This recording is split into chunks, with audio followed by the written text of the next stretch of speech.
ये कहानी 5 दिसंबर 2023 की इस सर्द और तारीख रात से शुरू होती है, जब कराची के मुज़ाफ़ात में वाक़े सुपर हाईवे पर धुंध की एक मोटी चादर तनी हुई थी। अरमगान, ज़ुहैब और हारिस अपनी बाइकों पर सवार एक दोस्त की शादी से वापस लौट रहे थे। ठंड इतनी ज़्यादा थी कि हवा जिस्म को चीरती हुई महसूस हो रही थी और सड़क पर ट्रैफिक ना होने के बराबर था। जब उनकी बाइकें फेस्टा वाटर पार्क के सामने पहुंची तो अचानक हारिस ने अपनी बाइक को जोरदार ब्रेक लगाई, जिसकी चरचराहट ने खामोशी को तोड़ दिया। ज़ुहैब और अरमगान भी रुक गए और हारिस से पूछा कि क्या हुआ, तो उसने उंगली में तलफोड़ लगाई, जिसकी चरचराहट ने खामोशी को तोड़ दिया। ज़ुहैब और अरमगान भी रुक गए और हारिस से पूछा कि क्या हुआ, से वाटर पार्क की तरफ इशारा किया, जहां से तेज पीली और नीली रोशनियां आसमान की तरफ उठ रही थीं। ये देखकर वो सब हैरान रह गए, क्योंकि दिसंबर के महीने में वाटर पार्क्स बंद कर दिए जाते हैं और वहां रात के 2 बजे इतनी चहल पहल का कोई जवाज नहीं था। ज़ुहैब, जो हमेशा से ही डरपोक होने के बजाय महमजोई का शौकीन था, कहने लगा कि यार चलो अंदर चलकर देखते हैं, शायद कोई फिल्म की शूटिंग हो रही है या कोई प्राइवेट पार्टी है। अरमगान ने उसे टोका कि पागल मत बनो, रात के इस पहर यहां रुकना खतरे से खाली नहीं है।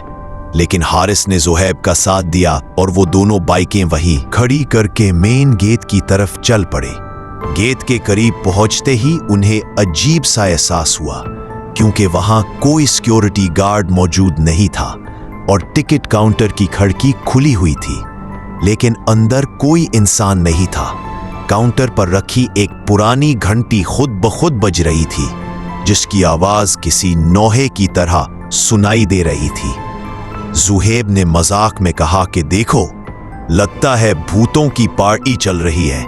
और जैसे ही उन्होंने पार्क के अंदर पहला कदम रखा, पीछे से गेट एक जोरदार धमाके के साथ बंद हो गया। उन्होंने मुड़कर देखा तो गेट पर एक बड़ा सा ताला लटक रहा था, जो चंद लम्हे पहले वहां नहीं था। अब उनके पास आगे बढ़ने के सिवा कोई रास्ता नहीं था। पार्क के अंदर का मंजर किसी दूसरी दुनिया का लग रहा था। तमाम पोल्स का पानी नीले रंग के बजाय गहरे काले रंग का था और स्लाइड्स पर लगी लाइटें तेजी से जल बुझ रही थी, जैसे वो उन्हें कुछ बताना चाह रही। वो अचानक उन्हें बच्चों के रोने की आवाजें सुनाई दी, जो दूर किसी कोने से आ रही थी। हारिस ने हिम्मत करके आवाज दी कि कौन है वहां, लेकिन जवाब में सिर्फ एक भयानक कहकहा गूंजा, जो पूरे पार्क की दीवारों से टकराकर वापस इनके कानों में पड़ा। वो जैसे जैसे रेन डांस वाले एरिया की तरफ बढ़े, फिजा में सड़ांध और गोश्त जलने की बू फैलने लगी। अचानक ऊपर लगे फव्वारों से सुर्ख माया गिरना शुरू हुआ, जो उनके कपड़ों पर पड़ते ही तेजाब की तरह जलन पैदा करने लगा। ये पानी नहीं बल्कि ताज़ा खून था, जो ऊपर से बरस रहा था। वो खौफ के मारे चीखने लगे और भागने की कोशिश की, लेकिन उनके पैर जैसे किसी ने जमीन में पैवस्त कर दिए हो। उसी लम्हे उन्हें एक लंबी सी परछाई नजर आई, जो पूल के किनारे खड़ी थी। उसका कद इंसानी कद से कई गुना बड़ा था और उसके हाथ जमीन को छू रहे थे।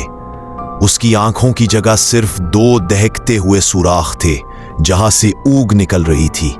वो साया तेजी से उनकी तरफ बढ़ा और हारिस को उसने एक झटके में अपने लंबे नाखनों वाले हाथ से पकड़ लिया। हारिस की चीखें फिजा में बुलंद हुईं, लेकिन ज़ुहैब और अरमगान बेबस थे। वो साया हारिस को घसीटता हुआ सब से ऊंची और पुरानी स्लाइड की तरफ ले जाने लगा, जिसे देखकर ही रूह कांप जाती थी। अरमगान ने हिम्मत जमा की और एक लोहे का पाइप उठाकर उस साये पर हमला किया, लेकिन पाइप उसके जिस्म के आर पार हो गया, जैसे वो हवा से बना हो। इस साये ने अरमगान को एक जोरदार ठोकर मारी और वो दूर जाकर एक खाली पोल में गिरा जहां हड्डियों का ढेर लगा हुआ था। ज़ोहैब ने भागकर हारिस का हाथ पकड़ने की कोशिश की, लेकिन उसे ऐसा लगा जैसे उसने बर्फ के किसी टुकड़े को छू लिया हो।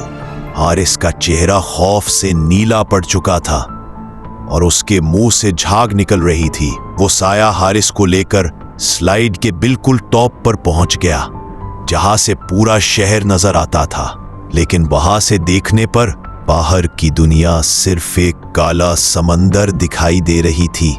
अचानक उस साये ने हारिस को हवा में बुलंद किया और उसे उल्टा लटकाकर उसका गला चीर दिया। खून की एक धार नीचे बैठे ज़ोहैब के चेहरे पर गिरी और हारिस की रूह साकिन हो गई। उस साये ने हारिस की लाश को नीचे फेंका, जो स्लाइड से टकराती हुई नीचे तालाब में जा गिरी। लेकिन अजीब बात यह थी कि तालाब में गिरते ही वो लाश गायब हो गई और वहां सिर्फ एक गहरा भंवर बन गया। ज़ोहैब और अरमगान अब अपनी जान बचाने के लिए पागलों की तरह गेट की तरफ भागे। वो जितना भागते रास्ता उतना ही लंबा होता जाता। उन्हें ऐसा लग रहा था जैसे वो किसी भूल भलिया में फंस गए हैं। हर मोड़ पर उन्हें हारिस की शक्ल की लाशें लटकी हुई नजर आते, जो उनसे कह रही थीं कि तुम भी यही रह जाओ। आखिरकार वो दीवार फलांगने में कामयाब हो गए और जैसे ही सड़क पर पहुंचे, पीछे मुड़कर देखा तो वाटर पार्क में मुकम्मल खामोशी और अंधेरा था। वहां ना कोई रोशनी थी और ना ही कोई आवाज। ऐसा लग रहा था जैसे वहां कभी कुछ हुआ ही ना हो। वो बदहवास होकर करीबी थाने पहुंचे, जहां पुलिस वालों ने उनकी कहानी पर यकीन करने से इनकार कर दिया। लेकिन जब सुबह सवेरे पुलिस की नफरी वहां पहुंची तो उन्होंने देखा कि वाटर पार्क का गेट अंदर से बंद था और जब वो अंदर दाखिल हुए तो उन्हें हारिस की लाश सबसे गहरे पूल की तह में मिली, जिसकी गर्दन पर किसी दरिंदे के दांतों के निशान थे और उसका पूरा जिस्म सफेद पड़ चुका था, जैसे किसी ने उसके जिस्म से खून का आखिरी कतरा तक निचोड़ लिया हो। इस वाकये के बाद इस वाटर पार्क के राज को हमेशा के लिए राज रख दिया गया। वो वाटर पार्क अब भी जून के महीने में मामूल के मुताबिक खुल जाता है, लेकिन दिसंबर की इन सर्द रातों में वहां से गुजरने वाले मुसाफिर कहते हैं कि उन्हें अंदर से स्लाइड्स पर फिसलने की आवाजें और हारिस की दिलदोज चीखें सुनाई देती है। अरमगान और ज़ोहैब इस सदमे से कभी बाहर ना आ सके और वो आज भी नफ्सियाती अस्पताल में ज़ेरे इलाज है, जहां वो दीवारों पर सिर्फ एक ही जुमला लिखते हैं कि दिसंबर की रातों में फेस्टा कभी मत जाना। ये कहानी सिर्फ एक हादसा नहीं, बल्कि उन नादीदा मखलूक़ात का सबूत है जो इंसानी दुनिया के मुतवाज़ी अपनी एक खौफनाक दुनिया बसाए हुए है और कभी कभी किसी भटके हुए इंसान को अपनी तफरीह का जरिया बना लेती है। क्या आप कराची या किसी और जगह की कहानी सुनना चाहेंगे तो कमेंट करें। क्या आप यकीन रखते हैं कि कुछ मखलूक़ात रात के अंधेरे में मौजूद होती हैं? हम इस स्याह दुनिया की खोज करते हैं जहां साइंस भी जवाब देने से कासिर है। उन खौफनाक राजों को बेनकाब करते हैं जिन्हें दुनिया छुपाना चाहती है।